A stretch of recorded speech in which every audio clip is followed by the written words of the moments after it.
పూర్వం కోసల రాజ్యపు రాజధాని నగరంలో భైరవశాస్త్రి అనే మంచి వాక్చాతుర్యం గల యువకుడుండేవాడు. అతడికి చదువు అంతగా అబ్బకపోయినా తన సంభాషణ చాతుర్యంతో అందరినీ నవ్విస్తూ ఉండేవాడు. అతడి బావ రాజా ఆస్థానంలోని పండితులలో ఒకడు. బ్రహ్మచారి అయిన భైరవశాస్త్రి బావగారి ఇంట ఉంటూ ఇంటి పనుల్లో అక్కకు సాయపడుతూ ఉండేవాడు. ఒకనాడు భైరవశాస్త్రి బావ అయిన రాఘవశాస్త్రి భార్యతో ఇలా అంటాడు. మన మహారాజుగారి ఒక్కగానొక్క కుమార్తె స్వర్ణచంద్రికకు వివాహ ప్రయత్నాలు జరుగుతున్నవి. మహారాజుగారు వైదేహీ రాకుమారుణ్ణి అల్లుడుగా చేసుకోవాలనుకుంటున్నారు. మన రాజ్యం కన్నా వైదేహీ రాజ్యం పెద్దది. ఆ రాజు ఈ వివాహానికి సమ్మతిస్తాడా లేదా అన్న సందేహంలో మన మహారాజు ఉన్నాడు. ఎందుకండీ ఆందోళన? నా తమ్ముడు భైరవుణ్ణి పంపితే కాస్త చమత్కారం మరికాస్త వాగ్దాటి ఉపయోగించి సూర్యాస్తమయం లోపల సంబంధం కుదుర్చుకురాగలడు. అవునవును, నీ తమ్ముడు ఒక్క చదువు సంధ్యల్లో తప్ప అన్నిటా సమర్థుడే అంటూ భైరవశాస్త్రి బావ పెద్దగా నవ్వాడు.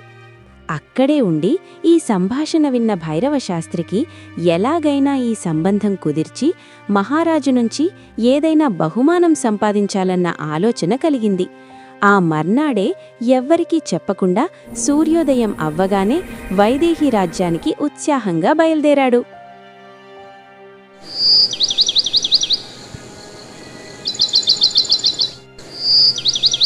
కోసల వైదేహీ రాజ్యాల మధ్య ఒక కీకారణ్యం ఉన్నది. అందులో రాక్షసుడొకడున్నాడన్న భయంతో ప్రజలు కొంత చుట్టుదారిని ఒక చిట్టాడివి గుండా ప్రయాణం చేసి వైదేహీ రాజ్యానికి పోతుండేవాళ్లు. భైరవశాస్త్రి ఈ చుట్టుదూరం దారిగుండా వైదేహీ రాజ్యానికి బయలుదేరి మిట్ట మధ్యాహ్నమయ్యేసరికి అడవిలోని కోనేరులో నీళ్లు తాగి ఆయాసపడుతూ ఒక చెట్టు కింద కూర్చున్నాడు. అంతలో అతడికి కునుకు పట్టసాగింది. అదే సమయంలో భూమి దద్దరిల్లేలా అడుగులు వేస్తూ ఒక ముసలి రాక్షసి అక్కడికి వచ్చి ఇలా అంటుంది. ఎంత ధైర్యముంటే భైరవకోన రాక్షసుల కోనేటిలో నీళ్లు తాగి చెట్టు కింద సేదతీరుతున్నావు? నువ్వెవడివిరా? నీకు ప్రాణం మీద ఆశ ఉందా లేదా?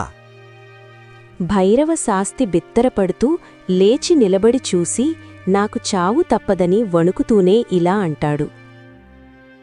ఓ రాక్షసుడా, నా పేరు భైరవశాస్త్రి. భైరవకోనవారైన తమ ఆకలి తీర్చేందుకు విధి నన్ను ఇక్కడికి పంపి ఉండాలి. పూర్వజన్మలో మన ఇద్దరివి ఒకే గోత్రమై ఉంటుంది.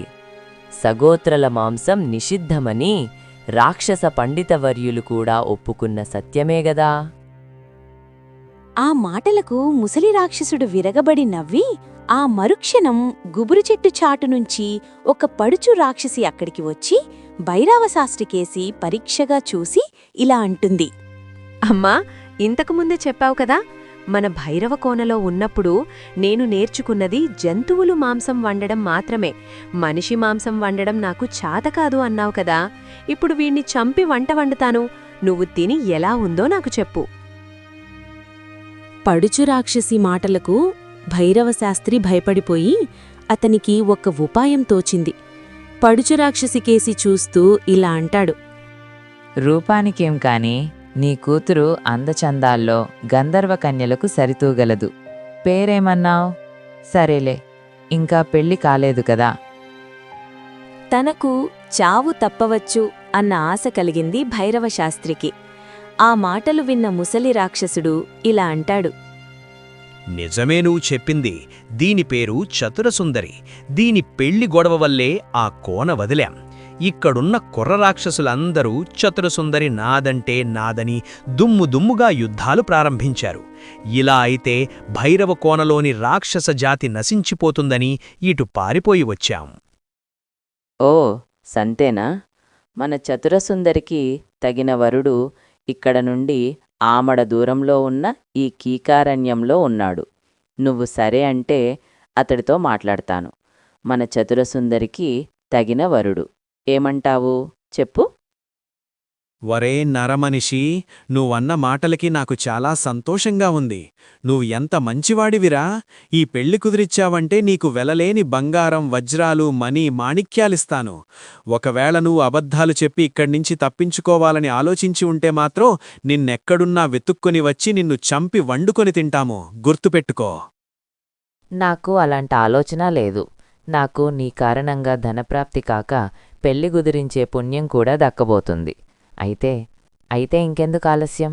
నేను బయలుదేరి ఈ సంబంధాన్ని కుదిరించుకొని వస్తాను. అందాక మీరు ఏర్పాట్లు చేసుకోండి.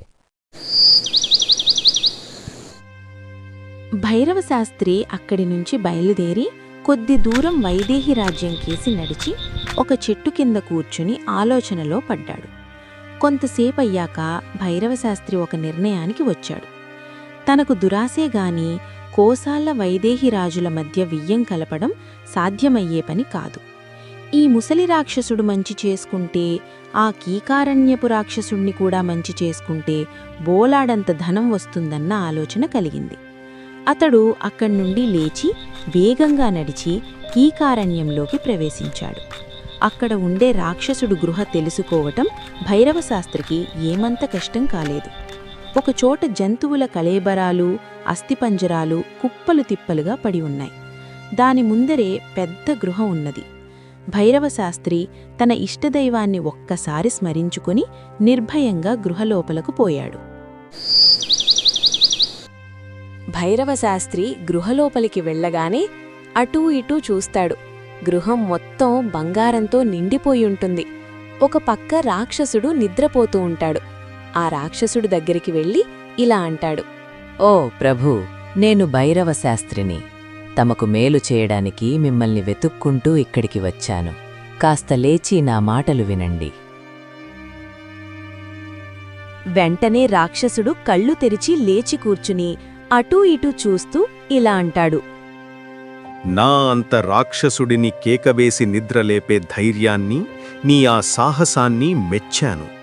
ఎందుకుగాను గృహమూల ఉన్న రత్నరాసుల్ని నీకు ఇవ్వాలనున్నది. కాని ఏం లాభం?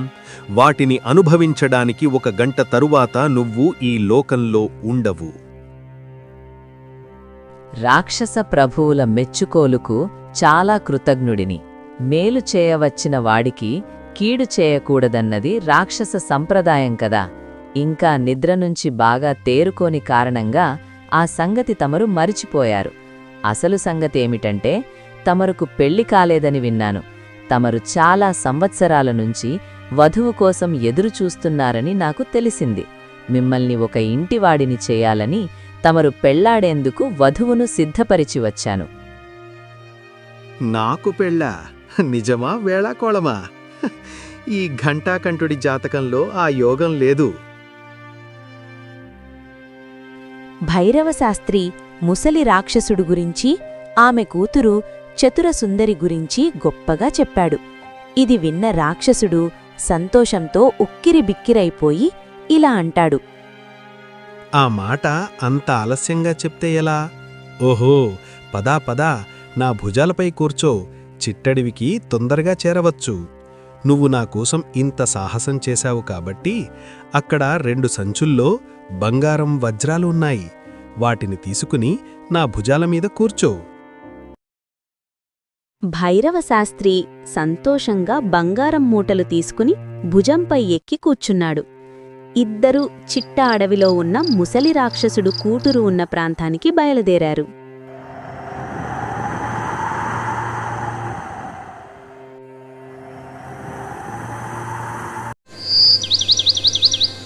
ఆహా, ఏమందం! రాక్షసి రూపంలో ఉన్న మోహినిలా ఉన్నది. నాకీ పెళ్ళిష్టమే అన్నాడు. ముసలి రాక్షసి కూతుర్ని, మరి నీ సంగతేమిటి అనడిగింది. భర్త ఇష్టమే కదా, భార్య ఇష్టం అంటూ చతురసుందరి 2 అడుగులు వెనక్కు వేసింది. ముసలి రాక్షసి కూతురి చేయి పట్టుకొని తీసుకువచ్చి ఘంటాకంఠుడి ముందు నిలిపి ఇద్దరి చేతులు కలిపింది. పాణిగ్రహణం జరిగింది. పెళ్లి జరిగిపోయినట్టే అంటూ భైరవశాస్త్రి చప్పట్లు చరిచి, ముసలి రాక్షసుడు నాకిస్తానన్న బహుమానం మరవలేదు కదా అన్నాడు. రాక్షస ప్రభూ, మీరిప్పుడు ఒంటరివారు కాదు, సకుటుంబీకులు. రాజ్యద్రోహమని తెలిసి మీకొక రహస్యం చెబుతున్నాను. మా రాజ్యపు అరణ్యంలో చేరి జంతువులనే కాక రాజ్య పౌరులను కూడా విచ్చలవిడిగా చంపి తినేస్తున్న మీ మీదికి మా మహారాజుగారు పెద్ద సైన్యంతో దాడి చేయనున్నారు. కనుక ఈనాటి నడిరాత్రి వేళ మీరు ముగ్గురూ రాజ్యం విడిచి భైరవ కోనకో కాకపోతే శార్దుల లోయకో ప్రయాణించడం మేలవుతుంది. భైరవశాస్త్రి మాటల విన్న వెంటనే ఘంటాకంఠుడు పెద్దగా హుంకరించి కాళ్లతో గట్టిగా నేలను తాటిస్తూ, మానవమాతృలకు భయపడి నేను నా గుహను వదిలి పారిపోవడమా, ఛీ అన్నాడు. రాక్షస ప్రభు, తమరు పారిపోవడం లేదు. కుటుంబం పెరిగింది గనక ఇరకాటంగా ఉన్న గుహను విడిచి కాస్త సౌకర్యంగా ఉండే గుహ కోసం కోసల రాజ్య సరిహద్దులు దాటి ప్రయాణం చేయబోతున్నారు, అంతేకదా?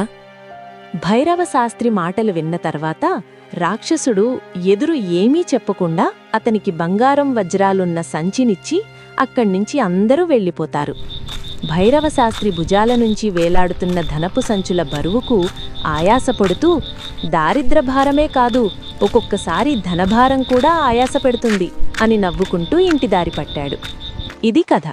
ఈ కథ మీకు నచ్చిందని ఆశిస్తూ వీడియోని లైక్ చేసి ఛానల్ను సబ్స్క్రైబ్ చేయగలరని కోరుతున్నాను.